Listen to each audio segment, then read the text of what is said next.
Hi, and welcome to TryNewFood. Today, I'll be making fish biryani. Usually, when preparing fish biryani, you deep fry the fish. This recipe is quite a bit more healthier. It avoids all that oil and bakes the fish instead. Let's get cooking this biryani. Making this biryani has 4 steps. The first is baking the fish, then making the masala. Third is preparing the rice, and the last step is combining all 3. Let's get started with baking the fish. So the ingredients are 2 pounds of fish. You can choose any fish you'd like, just go for the thornless and fleshy ones. In this video, I'm using salmon. 1 teaspoon of turmeric powder, 1 teaspoon of garam masala, 1 teaspoon or to taste red chili powder. Don't use too much. Biryani isn't meant to be spicy, and we're adding green chilies later on. Salt to taste, 1 tablespoon of oil. I'm using olive oil here, but you can use whatever you'd like. Combine all the ingredients, the turmeric powder, the garam masala, the red chili powder, the oil, and the salt, and add enough water to make it a thick paste, as you can see in my video. Take each piece of fish and marinate it well in this mixture. If you want, you can leave it to sit for about 30 minutes, or you can cook it right after marination. It usually tastes better if you let the flavors seep into the fish, though. Lightly grease a baking pan with olive oil and spread the fish out. Bake for about 45 minutes at 400 degrees. Since everyone's ovens are different, just make sure that the fish is crispy and at this color. Flip the fish over at around 30 minutes to get an even coat of color. You can see that my fish is just as crispy as it would have been if I had deep fried it. If you still feel like deep frying the fish, just heat up a pan of oil and fry the fish using the same marination. Now that our fish is ready, it's time to make the masala.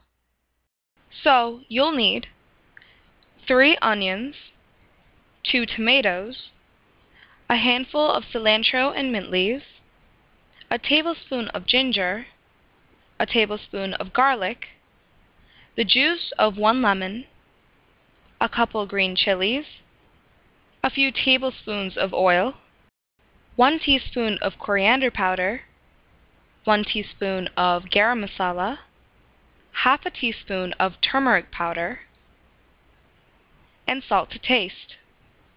Heat up a pan and add the oil. Then add the onion. As you can see, I've stuck it in the food processor for a couple pulses. For those who love masala, add more onion. Usually use less masala for fish biryani than you do for meat biryani, but really, it's up to you. Then add salt, which allows the onion to turn brown faster, and sauté. Take the ginger, garlic, and green chilies and stick them in the food processor for a couple pulses. Add them to the onion once they turn a bit brown. Sauté this mixture until it loses its raw taste. Add the garam masala, coriander powder, and turmeric powder, and sauté for a couple seconds. Then add the tomatoes.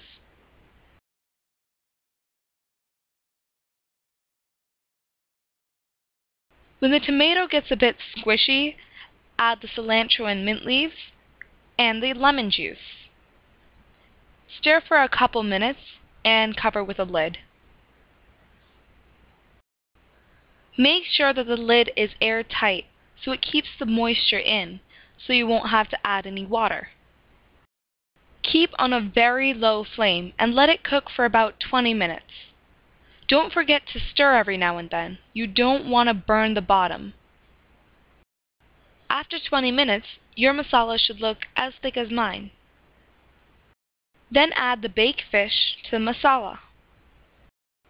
If you want, you can add curry leaves to give an extra flavor and aroma. Then, gently turn the fish over in the masala. Remember to be extremely gentle. Unlike meat, fish can fall apart really easy. Cover with a lid, keeping it on a low flame, and cook for about 5 to 6 minutes. enough time for the fish to absorb the flavor from the masala. For our third step, the rice, we'll need 3 cups of basmati rice, a couple tablespoons of oil or ghee, and salt to taste. Before we start cooking the rice, we need to boil the water. Just use twice as many cups of water as you use for rice. Heat the oil in a large pan and add the rice. Stir for a couple minutes on a low flame. Make sure you don't fry the rice. You just want to heat it up. Then add boiling water. You want to use twice as much water as you have rice. So here I have 3 cups of rice, which means 6 cups of boiling water. To avoid using food coloring, I like to add a little bit of turmeric powder. You can also use a half teaspoon of garam masala to flavor the rice. When you first add the water, keep the pan on a high flame. Once the water begins to boil again, move to a medium-low flame. When it starts to boil, add the salt and cover with the lid. Cook on a medium flame for about 25 minutes, or until the water evaporates completely. The time it takes for different basmati rices to cook changes, so don't forget to check up on your rice every now and then. Also, don't forget to stir to make sure that the rice doesn't stick to the bottom of the pan.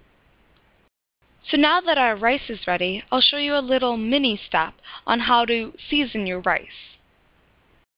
This is optional. Here's what you'll need. 1 thinly sliced onion, a couple tablespoons of oil, and a couple cashews. In a heated pan of oil or ghee, add the onion and saute until they become caramelized. Here's a little trick on how to make the onion crispy quick. Just stick the onion in the microwave for 2 minutes before putting it on the pan. Then add the cashews and stir until they become a bit brown.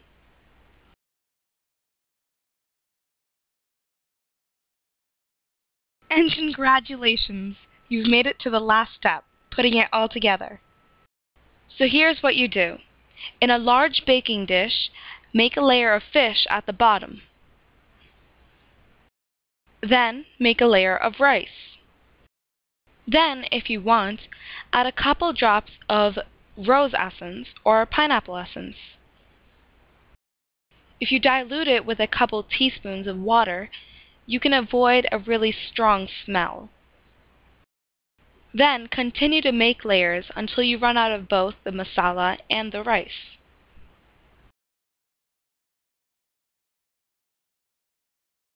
When you're done, seal tightly with aluminum foil. Then bake in a preheated oven at 350 degrees Fahrenheit for about 30 to 40 minutes. Finding out if your biryani is ready is really easy. All you have to do is open up a little flap on the corner of the aluminum foil and see if a lot of steam rushes out. If it does, it means your biryani is ready. Sprinkle the seasoning on top before serving. Serve hot with raita and pickle. I hope you enjoyed the video and have a wonderful New Year's.